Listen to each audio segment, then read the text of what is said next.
let's, what I'd like to do is to talk about where we were on 9/11 and where we are today. And frankly, I think in many ways we are ahead of where I expected we would be on 9/11. That morning, when I actually worked across the street from the World Trade Center, and I saw the World Trade Center collapse. And the fear, the understandable outrage and hysteria that ran through all of us as we stood there watching the deaths of 3,000 people is something that is hard to describe, hard to conjure up after a decade. But if there was one certainty that day, it was that this must be the beginning of many more such attacks. I would have bet any amount of money that you wanted to that we would have been hit again after 9/11, if not with a comparable size attack, at least something perhaps slightly smaller. It is, in many ways, nothing short of a miracle that we have not been hit since 9/11, aside from unless you want to count the Fort Hood shooting or a few other very minor incidents, but we haven't been hit. And it's not for lack of trying. Al-Qaeda was trying to attack us before 9/11, they're trying to attack us after 9/11. We've had many close calls, such as the attempted Christmas Day bombing last year of an airliner flying from Europe, or the attempted bombing of Times Square more recently, or more recently the attempt to blow up, originating in Yemen, the attempt to blow up the cargo planes flying to the United States. To some extent, we've gotten lucky, but we've also gotten good. We've made many of the changes that we should have made prior to 9/11. We have finally made them afterwards, including the very things that Andy was complaining about, erecting robust defenses and having a relentless international police effort. We've done that. We have dropped a lot of the barriers that used to exist between law enforcement and intelligence. We've vastly improved the links with foreign intelligence agencies. We've gone after the terrorists in a way that we were not going after them prior to 9/11. And that's not limited to an international police effort. That also includes drone strikes. That also includes locking up suspects at places like Guantanamo. That also includes going after some of the roots of terrorism, for example, toppling the Taliban.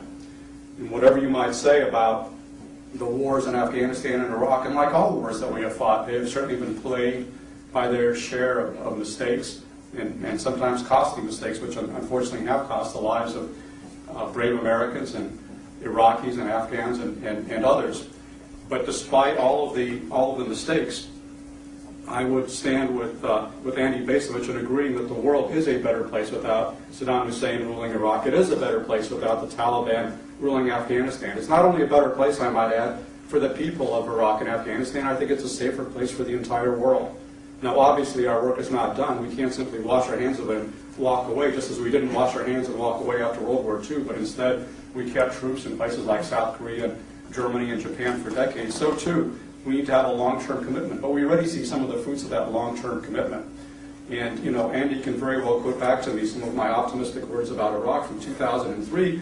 I will refrain from quoting back to him some of his extremely pessimistic words about Iraq from 2006, 2007, when Andy and the vast assortment and the vast majority of Americans were in agreement that there was no hope in Iraq, all was lost, and the surge could not possibly work.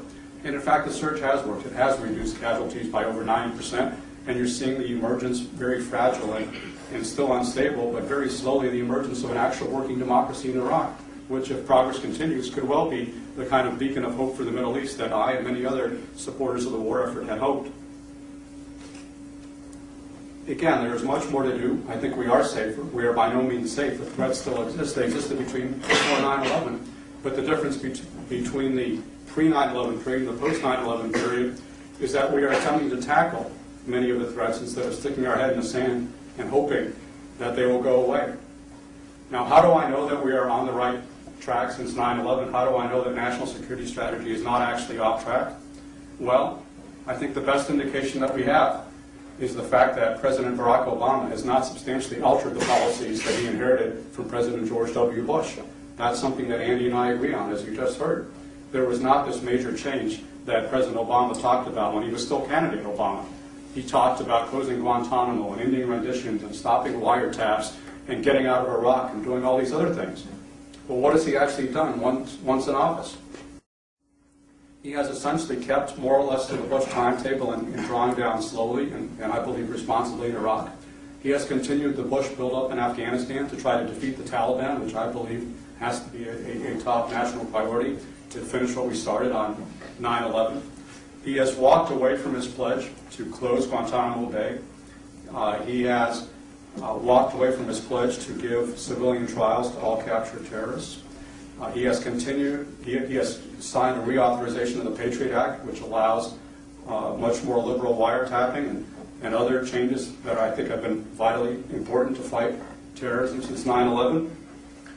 And he has actually stepped up drone strikes, which are essentially an extrajudicial form of execution, where the President of the United States orders the killing of selected militants. He's actually used that authority far more than President Bush did in places like Pakistan, Somalia, and Yemen. And in fact, on our elimination list reportedly is Anwar al-Awlaki, who is one of the leaders of al-Qaeda in Yemen, who is also an American citizen. Now, that will strike some as an outrageous exercise of executive power, but in fact, I think President Obama recognizes that this is exactly the kind of thing which is necessary to keep us safe. And it's very easy to talk about how we're off track when you're a political candidate, but when you're actually in office and you realize and you read the daily intelligence as President Obama does, and he understands the magnitude of the threat that we face, he acts in ways that are actually strikingly reminiscent of President Bush. There is a bipartisan foreign policy in this country, ladies and gentlemen, and it is not one that is brought about by neocon ideologues or by crazy right-wingers. It is one that is brought about by the sheer reality that we are under threat. And if we pull back from Afghanistan or Iraq or the rest of the world, that doesn't mean that our enemies will ignore us. And yes, we do have real enemies, people who do want to kill us. And Andy may very well say, well, the objectives of Osama bin Laden are unrealistic. I agree. He is not going to create a worldwide Islamic caliphate. But then the objectives of the communists were also unrealistic. They were not going to turn the entire world to Marxism-Leninism. But they tried. And hundreds of millions of people died in the attempt, just as hundreds of thousands are dying because of the mad ideologues of radical Islam who continue to attack us and our allies.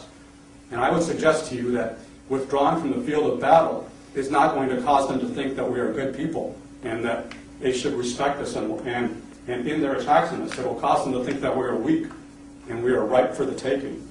That is the threat that we face. And yes, it is an existential threat because while al-Qaeda may not be a nation state, it aspires to acquire nuclear and biological weapons, something that becomes more likely if you think about the instability in Pakistan or the Iranian nuclear program. And at that point, the fact that al-Qaeda is not a nation state will not matter one bit because they will have more destructive capacity at their fingertips than most nations do around the world. Can we afford to fight this battle? I would say to you, ask you a different question. Can we afford not to? In the first place, the cost of fighting al-Qaeda and other assorted threats we face in purely monetary terms is not that high. Andy attempts to link our economic woes to our battles in Iraq and Afghanistan and elsewhere. What he doesn't tell you is that we are spending less than 5% of our gross domestic product on defense, less than 20% of our federal budget. That is considerably less than we spent for 4 decades or more of the Cold War. We were routinely spending more than 8% of our gross domestic product. So yes, I'm worried about entitlement spending out of control. I'm worried about our economic woes. But I'm not going to blame it on the Defense Department, which is spending fewer than 20 cents out of every dollar spent by the federal government.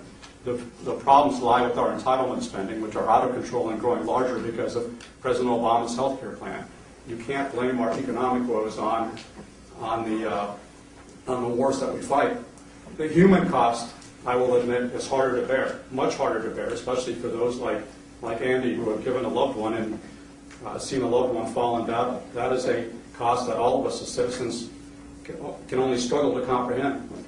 But even as I keep those costs in mind, and those costs are very real and very tragic, and those we should not take lightly at all, I also think of 3,000 of our fellow citizens who fell before my eyes on September 11th of 2001. That is a very real cost too. And I suggest that if we are not fighting the terrorists aggressively abroad, we will find more of them fighting us aggressively at home. And we will pay a much higher price than we are currently paying to wage a battle that we have to win. Thank you.